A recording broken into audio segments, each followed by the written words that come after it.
네모난 침대에서 일어난 학교 모습이 1960년대 그때 만들어진 그 학교 모습 그대로라고 들었는데 제가 어렸을 때 교실과 변화가 없어요.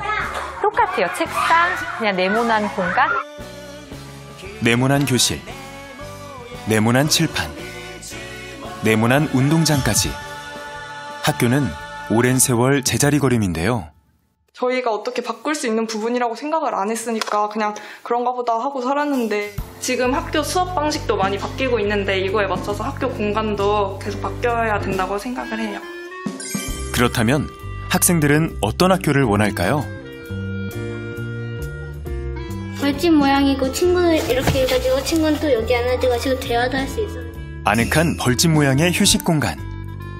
교실에 계단형처럼 만들어서 뒤에 있는 사람도 잘 보이게 만듭니다.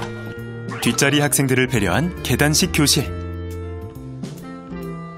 이동 수업을 하는데 불편해서 이렇게 팔각이나 이런 식으로 해서 중간에 이렇게 광장? 이동 수업의 통로가 될 중앙광장까지. 학생들의 꿈과 상상력을 재료로 완성한 새로운 학교. 함께 만나볼까요?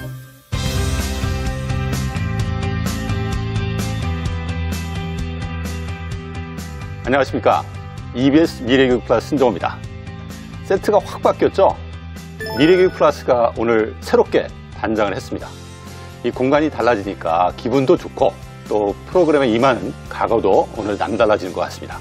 그것이 바로 공간의 힘이 아닌가 싶은데요. 학교 공간에도 변화의 바람이 불고 있습니다. 학교 공간이 왜 바뀌어야 하고 또 어떻게 변해야 하는지 학교 공간 혁신에 대해서 오늘 논의해보는 시간을 가져보겠습니다. 함께 자리해 주실 분들 소개합니다. 학습자 중심의 교육 활동, 그것들을 하기 위해서는 공간이 중요하다.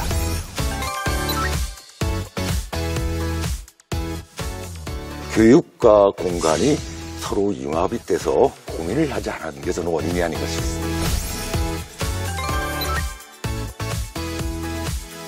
공간은 그렇게 획기적으로 혁신을 했으나 교육은 변화하지 않았던 거죠.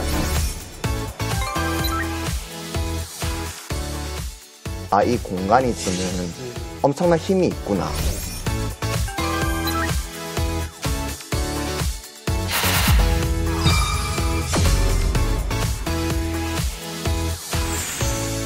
사실 저희가 자라면서 12년 동안 학교에서 생활을 하잖아요. 제가 이제 기억에 남는 게 뭐가 있나 생각을 해봤더니 그냥 옛날에 보면 나무로 만든 책상, 의자, 그리고 높낮이가 차이가 없어서 키가 큰 학생이나 작은 학생이나 똑같은 책상에 앉아서 했고, 맞아요. 또 칠판이 있어서 그 칠판에 분필로 판서하고 또 지우개로 지우고 뭐 이런 거 외에는 잘 생각이 나는 게 없는 것 같아요. 주로 좀 답답한 그런 공간 이런 느낌이 좀 강했는데 최정현 선생님 어떠세요? 저는 일단 뭐 제가 움직였던 공간은 학교 교실, 교실 공부 교실하고 그다음에 야자했던 도서관, 그 두 개가 제 학창 시절의 전부였어요. 근데 이 네모난 이런 어떤 일반적인 학교의 어떤 그 모습들 있잖아요. 뭐 칠판도 네모났고 교실도 네모났고 책상도 네모났고 다 네모났잖아요. 제 얼굴도 네모났고. 민망하네요. 안경만 써. 교단에 있었을 때 애들이 하도 놀려가지고 선생님 여기 다 네모네요. 어디가? 선생님 얼굴부터요. 근데 이게 제가 얼핏 알기로는 그 일제강점기, 물론 이제 일제도 이제 그 산업화에 어떤 영향을 받았기 때문에 그런 모습들이 있었는데, 그 이제 우리한테 이식되면서 이런 모습이 시작되었다고 저는 얼핏 알고 있거든요. 이 네모난 교실의 역사, 요거 좀 한번 먼저 설명 좀 해주시죠. 60년대, 70년대 건물은 학교 건물은 다 일자형이었거든요. 네. 근데 그 원료는 이제 일본 시대에 아무래도 이제 학교 건물이겠죠. 근데 일제 시대에는 사실 굉장히 권위적이었습니다. 운동장이 밑에 있고 그다음에 건물이 일자형으로 있으면서 중앙에 현관이 있었죠.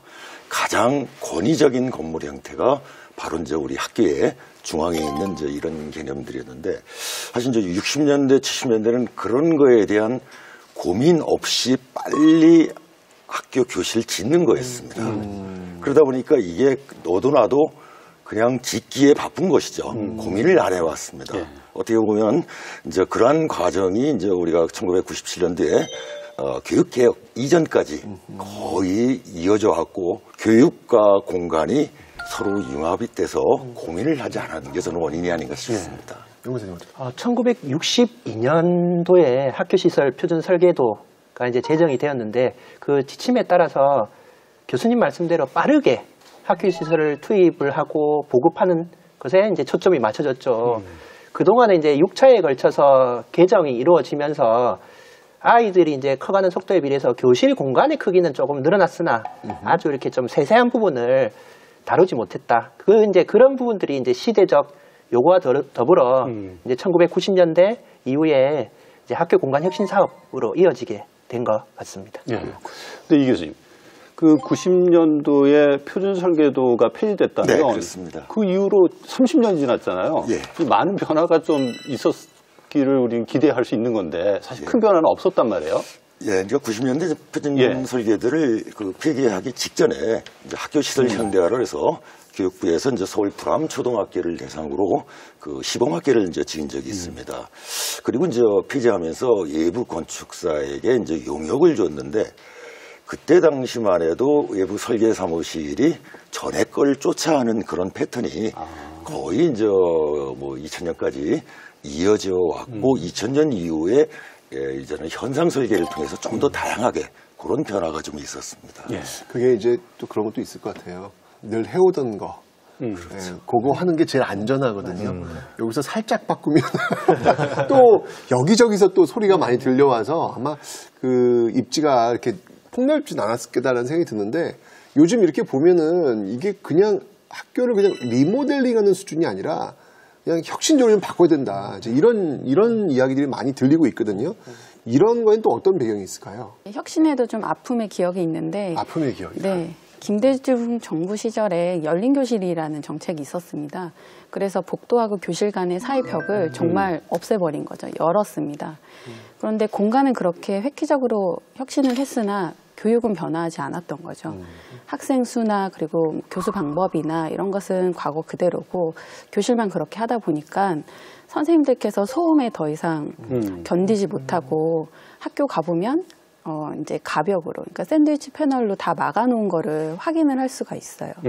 그래서 심지어는 선생님께서 그 소음 안에서 수업을 하시다가 심지어 자기 능력을 의심하는 또는 걱정하는 학생들에게 미안해하는 그런 과정까지 이르게 되면서 한번 이제 열리다가 닫힌 교실이 된 거고 이제 이번에 들어서 이제 학교 공간 혁신을 통해서 아이들하고 또 선생님들하고 교육과정뿐만 아니고 아이들을 교육과정으로서 공간을 만들려고 하는 노력들이 다시 한번 시작된 것 같습니다. 이제 교육과정이 개정되면서 학습자 중심의 교육활동 그것들을 하기 위해서는 공간이 중요하다.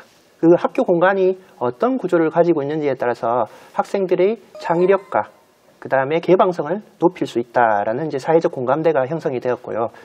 최근에 들어서는 학교라는 공간이 배움만 하는 곳이 아니라 삶과 일치되는 공간, 배움과 삶과 휴식이 일치되는 공간이라는 사회적 공감대가 더 촉진하게 되지 않았나 이런 생각이 듭니다. 네. 저도 사회가 조금씩 변화하고 있고 특히 지금은 다양성, 개성 이런 게 강조되는 시대잖아요. 수업도 단순히 학생들에게 지식이 이거야 라고 설명하는 것보다는 그 지식을 서칭해서 찾아와서 어떻게 사회 현상과 연결할 것인가 이런 쪽으로 수업이 변화하고 있고 수업 형태도 정말 다양해졌거든요. 그런데 교실은 똑같은 모양이고 책상과 칠판밖에 없으니까 내가 어떤 수업을 기획을 해도 그 수업을 할 수 없는 공간이 되어버린 거죠. 그래서 그런 요구들이 공간을 혁신하게 되지 않았나 생각합니다. 듣다 보니까 뭐 새로운 교수 방법을 적용하고 하는 것을 꼭 뭐 교실을 동그랗게 만들어야지만 가능하냐. 지금 네모난 교실에서도 얼마든지 토론식 수업할 수 있잖아요. 또 휴게 공간도 만들어줄 수 있고 또 어떤 문제점 때문에 이걸 바꿔야 되는 건지 좀 궁금하거든요.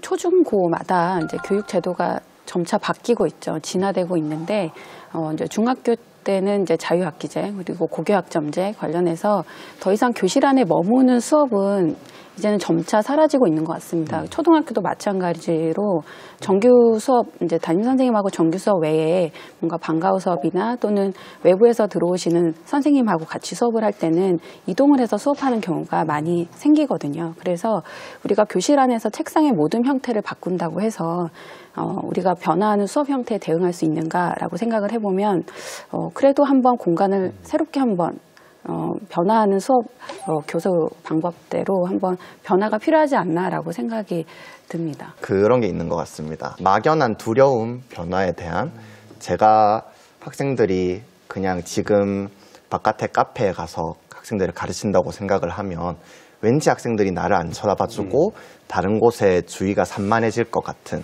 그런 두려움이 있고 또 너무 당연한 고정관념에 쌓여 있는 것 같습니다. 지금은 이제 많은 학교들이 혁신이 되었으니까 사례들이 좀 널리 배포가 되면 그런 두려움이 조금 없어지지 않을까 생각을 합니다. 네. 교육은 창의적이고 융합적이고 주제 중심 수업 이렇게 여러 형태로 변하고 있는데 그 공간이 그 교육 활동을 지원해 준다면 선생님 수업에 날개가 달린다라고 표현할 수 있죠.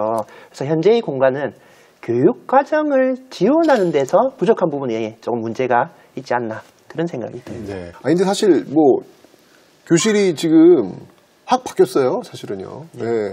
교실이 뭐 이렇게 제가 보니까 한 20여 개 정도의 형태로 다양하게 나타났더라고요. 왜냐하면 코로나19 때문에 학생들이 학교를 안 가니까 자기 집이 교실이 된 거예요. 네, 아주 다양한 교실들이 이렇게 나타나더라고요, 보니까. 순식간에. 그러니까요. 그런 거 보면은 어떤 이런 사회적인 어떤 변화, 특히 이제 코로나19 이전과 이후는 정말 많이 다를 것 같은데, 또 뭐 AI라든지, 또 뭐 이런 어떤 그 방법들, 사회적 변화, 이런 것들이 또 이렇게 공간을 바꿔야 될 이유, 이런 것들로 또 될 수도 있지 않을까라는 생각이 드는데 어떻게 생각하세요, 교수님? 저는 이 코로나19에서 네. 이제 중요한 거는 또 아이들이 학교라는 것이 단순 지식뿐만이 아니고 서로 상호 교감도 하고 또 경험도 해야 되는데 이제 우리가 이제 브랜디드 러닝이라는 이런 그 온 오프라인의 그 혼합 수업법에서 고려해야 될 부분이 아이들이 어떻게 정서적으로 교감하고 하는 이런 기회를 만들어줄 수 있을까. 그래서 학교도 뭐 그러한 체험 공간들을 좀 발전시키고 그리고 또 우리가 지금 농촌지의 저출산에 의해서 많은 폐교들 이런 부분들을 활용해서 학생들이 소규모 단체로 이렇게 자유롭게 체험할 수 있는 이런 환경까지도 종합적으로 가야 되지 않겠나 생각이 됩니다. 정말 안타까운 현실 속에서 위기가 기회로 다가왔다는 것을 정말 마음 무겁게 말씀을 드리고 이 코로나 상황 속에서 온라인으로 학생들이 수업하면서 학교의 경계가 과연 어디까지인가 나는 교실에서만 배우는 것이 아니라 다양한 정보를 취합해서 내가 그 속에서 지식을 창조할 수 있구나 내가 할 수 있구나 그 다음에 선생님들께서도 그런 AI나 IT의 도움을 받으면서 기존에 조금 힘들어 하셨던 학생별로 개별화 수업 이 IT 장비들의 도움을 받아서 개별화 수업에 대한 인식이 높아졌다. 그런 부분들이 우리가 조금 더 한 단계 나갈 수 있는 경험이 되지 않았나 이런 생각이 들기도 합니다. 제가 옛날에 그 실내 디자인하는 분한테 들었는데 이 기숙사 같은 작은 공간에 뭐 여러 사람들이 같이 공유를 하는 경우에 이 공간에 대한 협소함 이거에 대한 불편함을 많이 호소한다고 하더라고요. 그래서 이제 디자인할 때 가능한 뭐 가구의 위치를 좀 낮게 해가지고 넓게 보인다든지 또 큰 가구를 배제하고 작은 걸 좀 배치시켜가지고 공간의 여유가 느껴지게 하면 훨씬 더 이제 생활에 있어서 마음의 여유도 느끼고 또 공간을 같이 공유하는 사람들끼리 관계가 좋아진다 이런 얘기를 좀 들었는데 이 공간이 사람들의 생각이나 행동 이런 데 많은 영향을 미치죠. 네, 그렇죠. 말씀하신 것처럼 이제 공간의 여유를 말씀을 해주셨는데 1학년 교실에 가보면 아이들이 유치원에서 막 올라와서 집기류가 정말 많습니다. 놀잇감도 있어야 되고 수업 자료도 있어야 되고 그래서 이제 교실 이제 구석구석마다 짐인 거예요. 그래서 교실에 여유가 없었던 거죠. 근데 정작 공간에 여유가 없어서 선생님이 수업을 하려다 보니까 공간을 활용을 못하는 상황이 생겼습니다. 그래서 이제 수납 공간을 많이 만들어서 이제 교실의 여유를 만들어 드리니까 판서 방향뿐만 아니고 이제 교실의 사면을 활용해서 이제 공간을 잘 활용해서 수업을 하는 경우를 많이 볼 수 있었거든요.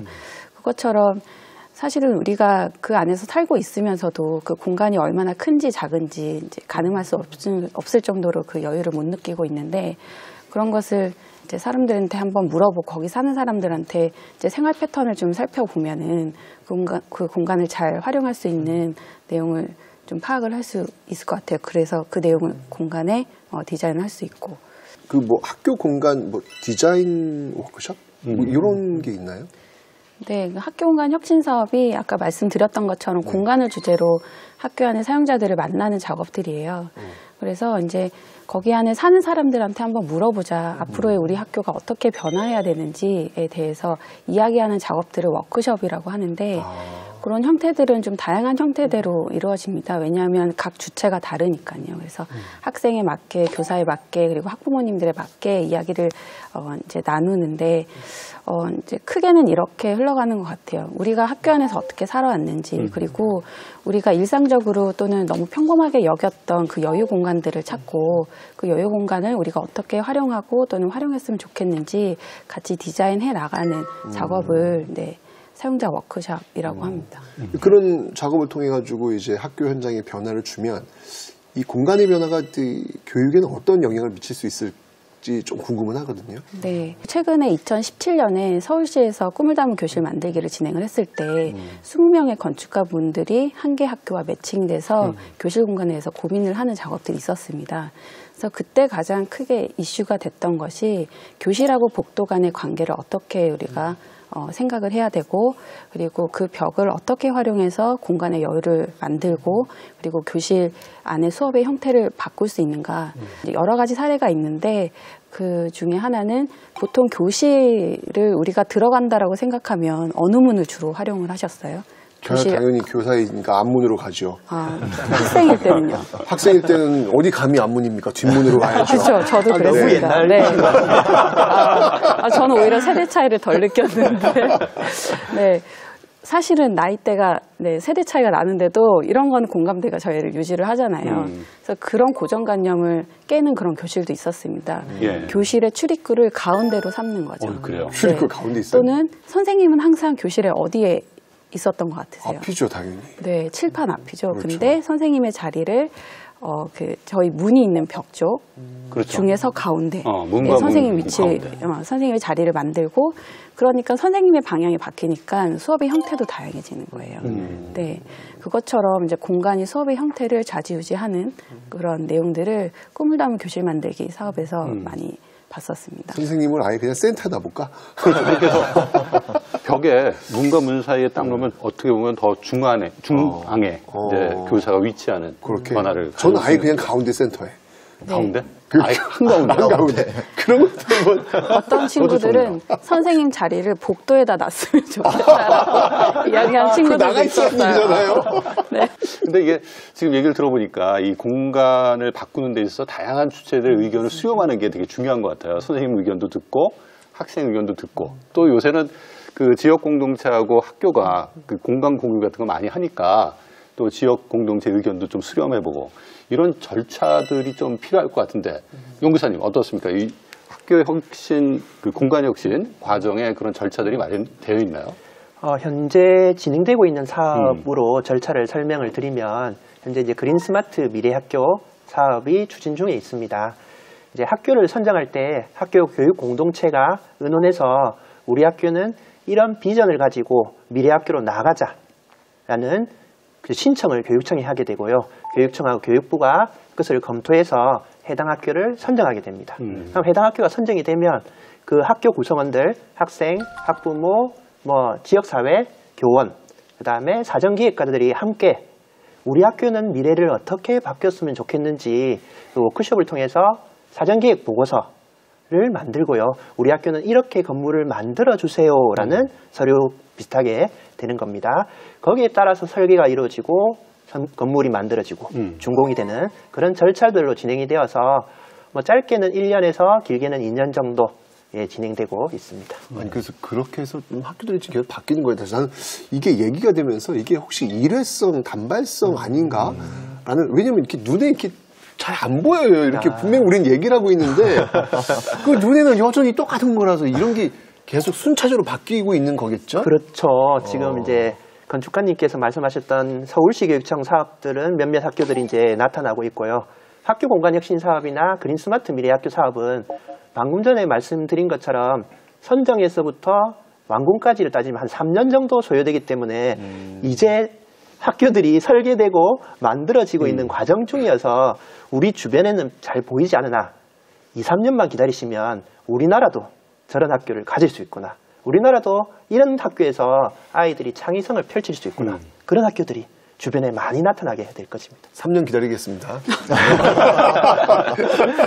아니 근데 그런 학교 공간혁신 사업을 이렇게 추진하는 과정에서 제일 중점을 두는 과정이라면 뭘까요? 듣는 건가? 뭘까요? 가장 중점을 두는 사업은 사용자 참여 설계라고 하죠. 예전의 사업은 공급자 위주 사업이어서 이렇게 건물을 지어줄 테니까 학생들하고 선생님들 오셔서 여기서 수업하세요라고 말씀하셨다면 이제는 학생들한테 너희가 다니고 싶은 학교는 어떤 모습이었으면 좋겠니? 선생님 어떤 교실에서 수업하면 좋으시겠어요? 이런 의견들을 다 모아서 근데 그분들은 이제 건축 전문가가 아니다 보니까 그런 의견들을 모아서 사전기획자라는 분이 들어가서 교육의 언어를 건축의 언어로 바꿔주는 작업들을 합니다. 이 사용자가 어떤 학교를 희망하는지 그것들을 사전기획자하고 협의를 해서 희망한다고 다 지어질 수는 없겠지만 그 사용자들이 원하는 학교를 만들어지는 그 사용자 참여 과정이 가장 중점 포인트가 되지 않을까 싶고요. 사실 학교 공간에 저는 큰 포인트를 3개 영역으로 좀 보는데요. 우선 교수 학습 방법을 미래형으로 가야 된다는 점입니다.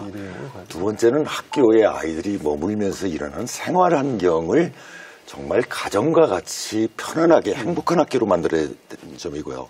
세 번째는 지역사회와 함께 교류하고 공유하는 이런 3가지 영역들을 우리가 이제 각계에서는 좀 더 사용자의 범위가 우선 교수학습 방법은 선생님이고요.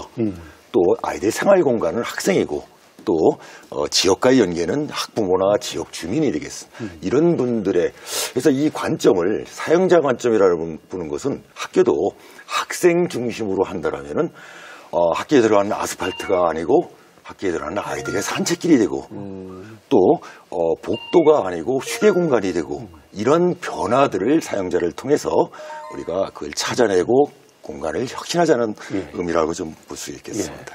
이 학교 공간 혁신할 때 이 사용자들의 의견을 수렴하는 것도 중요하지만 이 건축 전문가들의 참여도 되게 중요할 것 같아요. 근데 일반 빌딩이나 집 지을 때하고는 다르잖아요. 이 건축가들이 이제 학교 공간 설계할 때 어떤 역할을 좀 해야 되는지 궁금하거든요. 크게 2가지 역할입니다. 이렇게 사용자 참여를 통해서 뭔가 퍼실리테이팅을 해야 되는 작업인 거죠. 쉽게 말해 촉진의 역할이 필요하고요. 두 번째는 이제 사용자들이 이야기했던 그 요구사항을 공간으로 만들어가는 작업, 설계자 역할이 있습니다. 그래서 저는 퍼실리테이팅의 역할을 주로 많이 했었는데요. 그렇게 학교에서 만나다 보면 일반 건축물을 이제 만들 때보다 더 많은 건축 의뢰인을 만나는 거죠. 그리고 사실은 학교는 누구의 것도 아니어서 이제 교육을 중심으로 하는 공공 건축물이잖아요. 그래서 그러려면 그 안에서 배우고 가르치고 그리고 같이 생활하는 사람들한테 물어봐야 되는 것이 가장 큰 차이점인 것 같고 그리고 그것이 건축가가 단독으로 사용자를 만나서 요구만 받아서 하는 작업이 아니고 서로 디스커션이 돼야 되고 그리고 바로바로 피드백이 돼야 되는 상황들이 교육하고도 연계가 돼야 된다는 게 가장 큰 차이점인 것 같습니다. 근데 지금 선생님학교 같은 경우